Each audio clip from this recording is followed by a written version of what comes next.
Hello dears, നമുക്ക് pineapple വെച്ചൊരു ഹലുവ ഉണ്ടാക്കിയാലോ?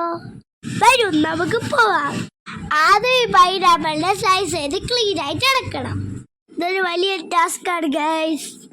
ഒരുപാട് വൈറ്റമിൻസും മിനറൽസും ഒക്കെ ഉണ്ട്. ഇതൊരു നല്ല ഹെൽത്തി ഫ്രൂട്ടാണ്. ഇതുണ്ടാക്കാൻ കുറച്ച് ഇൻഗ്രീഡിയൻസ് മാത്രം മതി. ഇതിന് നന്നായിട്ട് കട്ട് ചെയ്ത് മിക്സിയിൽ വെച്ച് നന്നായിട്ട് ജ്യൂസായി എടുക്കണം. എന്നിട്ട് അരിച്ച് മാറ്റി എടുക്കണം.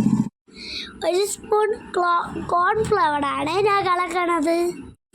ഒരു പാൻ വെച്ച് ചൂടായതുകൊണ്ട് നമുക്ക് നെയ്യ് വീഴ്ത്തണം. എന്നിട്ട് നമ്മൾ അരിച്ച് വെച്ചിരിക്കുന്ന പൈനാപ്പിൾ ജ്യൂസ് അല്ലിടണം. ഇനി മധുരത്തിന് കുറച്ച് ശർക്കര ഇടണം. ഇത് രണ്ടിനെ നന്നായിട്ട് മെൽറ്റ് ചെയ്യിക്കണം.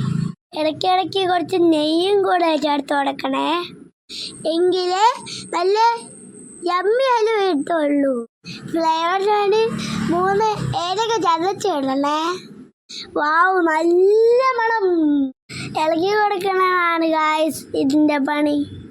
ഇടയ്ക്കിടയ്ക്ക് നെയ്യ് ഇട്ട് കൊടുക്കണം. കിച്ചൺ ഫുള്ളും സൂപ്പർ സ്മെല്ലായിരിക്കും. ഏകന്തോടും ജ്യൂസ് വറ്റി വരും. കണ്ടോ, കളറൊക്കെ ചേഞ്ചായി വന്നത്.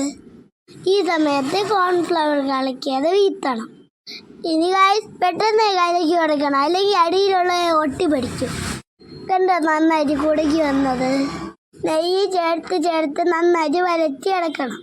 ഈ സ്റ്റേജ് എത്തുമ്പോൾ ഗ്യാസ് ഓഫ് ചെയ്യണം. എന്നിട്ട് നമ്മൾ സെറ്റ് ചെയ്യണ പാത്രത്തിൽ നെയ്യൊക്കെ പെടുത്തണം. എന്നിട്ട് പാത്രത്തിലാക്കി സെറ്റ് ചെയ്യാൻ വയ്ക്കണം. സെറ്റ് ചെയ്യണ നേരത്ത് എനിക്ക് കുറച്ച് പാത്രം കഴുകാറുണ്ട് ഗായ്സ്. ഇതൊക്കെ ഉണ്ടാക്കിയ പാത്രമൊക്കെ ക്ലീൻ ചെയ്യണ്ടേ? ഇത് ചെയ്ത് കഴിയുമ്പം ഹലുവ സെറ്റാവും. ഹലുവ സെറ്റായി ഗായ്സ്. നമുക്കിതിനെ ഒരു പ്ലേറ്റിലോട്ട് തിരിച്ചു വയ്ക്കാം. ഇത് ടെക്സ്ചർ കണ്ടോ, നല്ല സ്മൂത്ത് ആൻഡ് ബബ്ലിയാണ്. അങ്ങനെ നമ്മളെ യമ്മി ഹലുവ റെഡി. നമുക്കിത് കട്ട് ചെയ്ത് കഴിച്ചു നോക്കാമോ? വാവ് ഗായ്സ്, സൂപ്പർ യമ്മി. നിങ്ങൾ എന്തായാലും ഇത് ഉണ്ടാക്കി നോക്കണേ. ഇത് നമുക്ക് എല്ലാം കട്ട് ചെയ്ത് എല്ലാവർക്കും കൊടുക്കാം. നമുക്ക് ഇച്ചുവിനും എടുത്ത് നോക്കാം, വരൂ.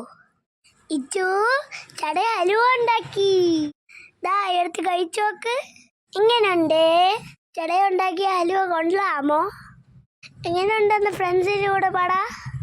അതിലിഷ്ടപ്പെട്ടു ഗായ്സ്. ഇനി അടുത്ത വീഡിയോയിൽ കാണാം.